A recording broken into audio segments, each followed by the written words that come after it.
Leo oli kachele toina kwata. Oli mafuta oli mole toina kwata. Tunawa kumanya siwe nyuma.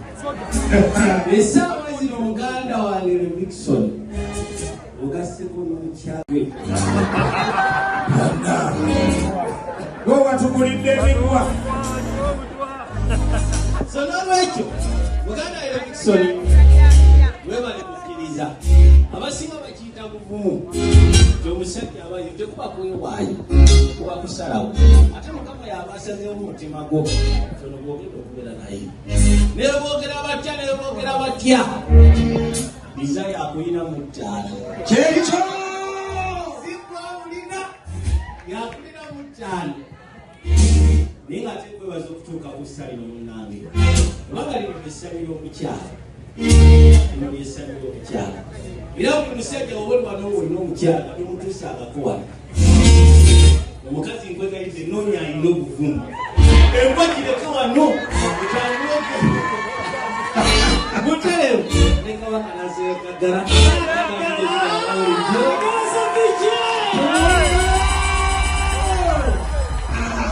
naye bannange Julia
Wali